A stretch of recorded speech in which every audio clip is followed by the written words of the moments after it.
बात करने नहीं आया हूँ। हमने अपनी वर्दियां और मेडल लौटाए हैं, हमने अपनी वर्दियां और मेडल लौटाए हैं और हमने प्रतिज्ञा किया हम जवानों ने कि हम जब तक वर्दी नहीं पहनेंगे तब पहनेंगे जब मजदूर किसान जवान हमें वर्दी पहनाएंगे तब। अब सोचिएगा पूरे भारत वालों, ये सोचिएगा कि हमारी वर्दी और मेडल का क्या होगा जो हमने सरहद पे दुश्मनों से लड़ के पाया था। ये सब आपके हाथ में है। जब तक बिल माफी नहीं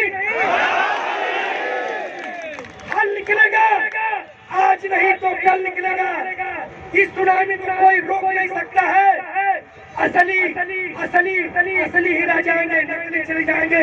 और मैं कहना चाहता हूँ फिर एक बार, हमारे मेडल हमारे वर्दियों का ध्यान रखना, मुड़ना नहीं है, गर्दन करना है, नीचे नहीं हटना है। बोले सोनिहाल, बोले सोनिहाल, भारत माता की जय, भारत माता की जय। आपने स्टेज पर एक प्रतिज्ञा ली है, वो प्रतिज्ञा बताएंगे क्या है और क्यों ली है आपने? जय हिंद। मैं मणिदेव चतुर्वेदी, रिटायर्ड बीएसएफ बनारस से। यहाँ पे सेना के वर्दी और मेडल पर एक एडवाइजरी जारी हुई थी कि आप नहीं पहन सकते हैं ऐसे आंदोलनों में। उस आधार पर हमने एक यहाँ प्रतिज्ञा लिया था, मेडल वापसी बाकायदे प्रेस कॉन्फ्रेंस हुआ था। हम वर्दी और मेडल हमने ताक दिया था और प्रतिज्ञा ली थी कि तब तक हम नहीं पहनेंगे कि जब तक हमको मजदूर किसान की जो सरकार जो भी होगी वो हमें नहीं पहनाई तब तक हम नहीं पहने। ये प्रतिज्ञा ली थी। और हमने कहा था, जिस प्रकार से हमने एक आह्वान किया कि हमारी वर्दी और मेडल जो हमने लौटाए और भी खिलाड़ियों ने लौटाए हैं, कई पद्मश्री पुरस्कार लौटाया गया है, उनका भी ध्यान रखा जाए और बिल्कुल सबका ध्यान रखा जाए। जब तक बिल वापसी नहीं तब तक घर वापसी नहीं। हल निकलेगा, आज नहीं तो कल निकलेगा। इसकी हमने प्रतिज्ञा ली थी।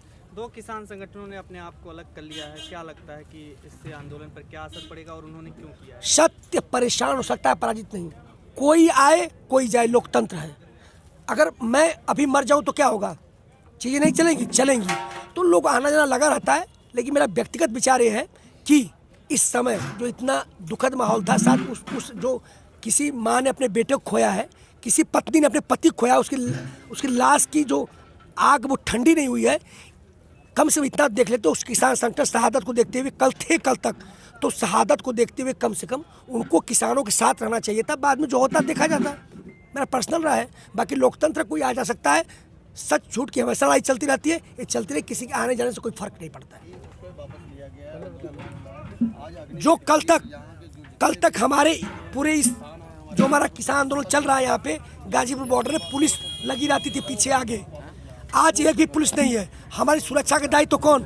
इससे प्रतीत होता है कि कल हो सकता है कि कोई इस आंदोलन को भटकाने की घटना घट सकती है। कोई बड़ी वारदात यहाँ पे षड्यंत्र के तहत की जा सकती है, क्योंकि पुलिस की सुरक्षा नहीं है।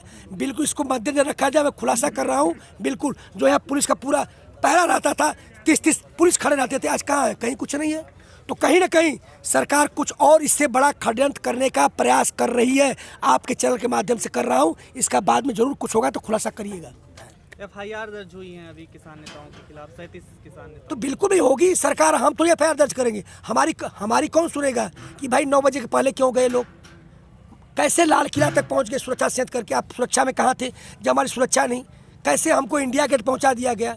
सारी चीज़ें अब हमारा FIR कौन लॉन्च करेगा? ये सब क्यों हुआ? कैसे हुआ? हम कोर्ट में जाए, कोर्ट के हालत देख रहे हैं आप। तो सवाल कहीं ना कहीं है, FIR लाज होना, अभियोग का लगना अभियुक्त नहीं हो जाता है। तमाम नेताओं पर, यहाँ तक प्रधानमंत्री मोदी जी पर, आडवाणी जी पर, मुरली मनोहर जोशी जी पर, अमित शाह सब पर लगा। तो ये लगता रहता है। ये तो भारतीय संविधान है। बात निर्णय कोर्ट में होगी। अभियोग का लगाना अभियुक्त नहीं होता है। ये तो इसका हिस्सा है, कोई बात नहीं। कल दो मुद्दे निकल करके आए, लाल किला और ITO के, उन पर क्या कहना चाहेंगे? तो भाई वही तो मैं कह रहा हूँ कि भाई लाल किले पर लोग कैसे पहुँचे? किसान तो पहुँचे, हम तो 11 बजे गए थे यहाँ से। तो कहीं ना कहीं जो किसान हमारे मत का नहीं कोई, अभी जिस तरह से उनका सोशल मीडिया पे उनके पुराने चित्र दिखाए गए हैं, सारे फोटोज, क्या है? दीप संधू कौन थे? वो तो कल तो किसान संगठनों ने उनको अलग भी कर दिया था। तो चीज़ें हम तो गए नहीं, हम तो रूट पर जा रहे थे।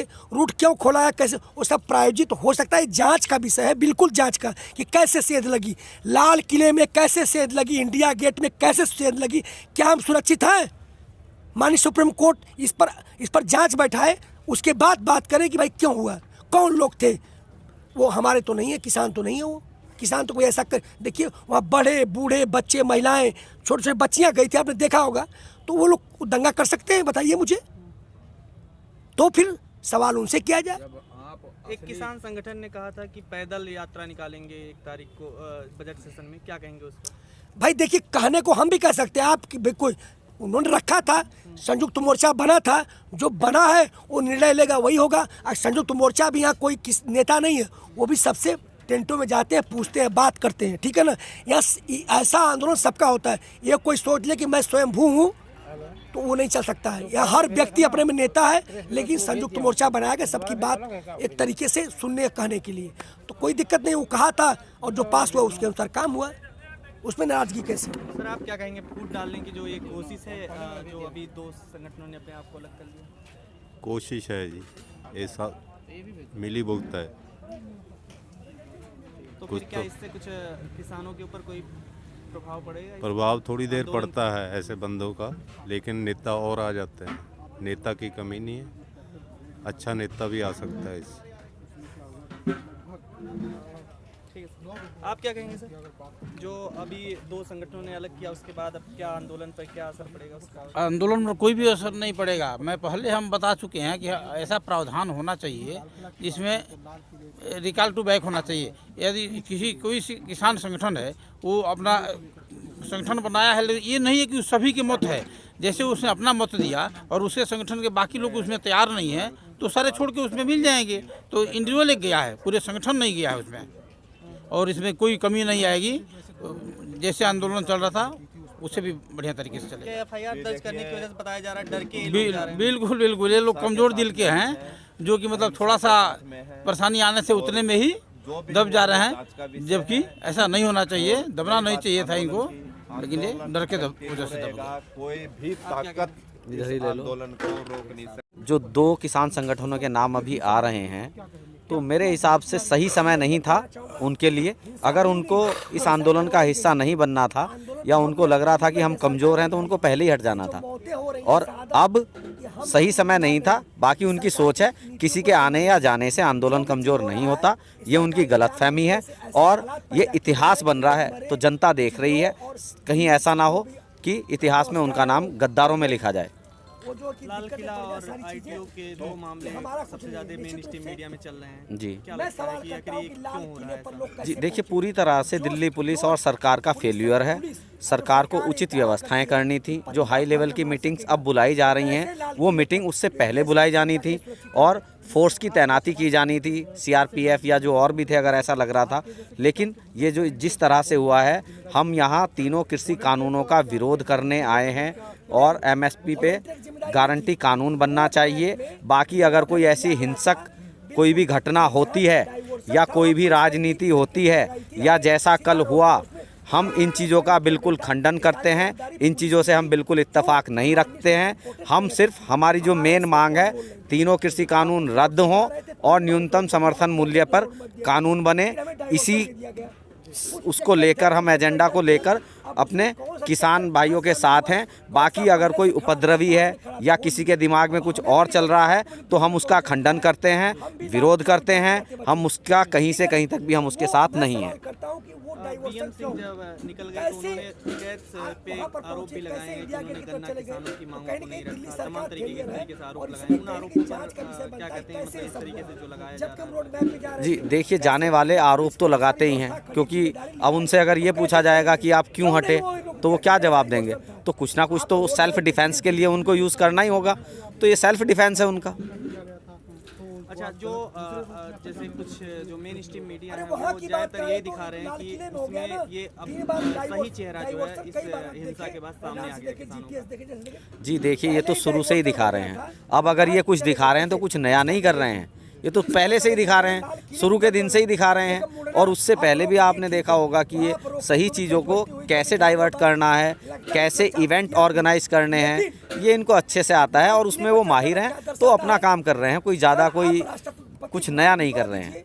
अच्छा, सेनाओं को जो है, सेना के कुछ जवानों को जब बुला लिया गया है कंपनियों को, तो क्या कहेंगे उस पे कि रातों रात बुलाया जा रहा है जब हिंसा हो जाती है? हाँ, तो वो पहले बुलाना था ना भाई, वो पहले बुलाना चाहिए था आपको। इसका मतलब तो कहीं ना कहीं ये आप सबके दायरे में जाते हैं कि आप खुद चाहते थे कि ऐसा हो, आप खुद चाहते थे कि ऐसा हो, या आपके जो भी हैं उनका कहीं ना कहीं सुनियोजित लगता है। इसीलिए तो लगता है कि जो व्यवस्थाएं पहले होनी चाहिए थी उसको व्यवस्था को बनाने के लिए अब आप उसको बाद में कर रहे हैं, तो किसका फेल्यूर है भाई? सरकार के हाथ में है सारी पावर, सारी एजेंसियां सरकार की हैं, सरकार के हाथ में है। और ये कोई 26 जनवरी की परेड के लिए कोई 2 दिन पहले नहीं बताया था किसानों ने।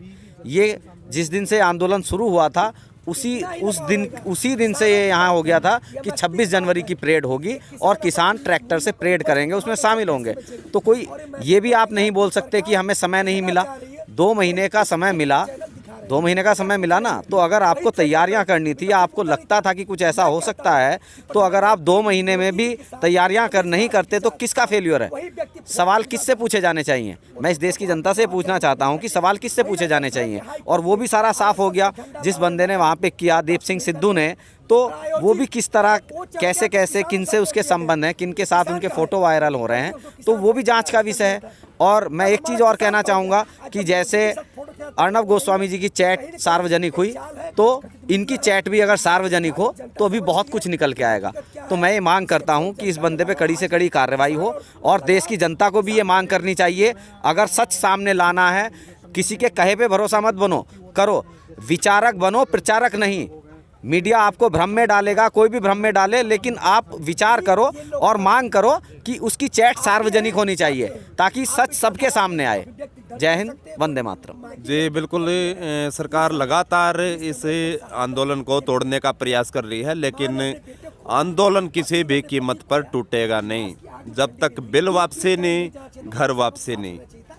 क्या कहेंगे, लाल किला पर जो दीवार से कुछ लोग जो कुछ पुलिस के जवान गिर रहे हैं नीचे, उन चीज़ों को दिखा करके जो ये कहा जा रहा है हिंसा हुई है, क्या उन पर क्या कहेंगे? जी देखो, गोदी मीडिया जो दिखा रहा है वो सारा का सारा सरकार के हाथों में है, सरकार के नियंत्रण में है। जैसा सरकार कहेगी उनको गोदी मीडिया ऐसा ही दिखाएगा।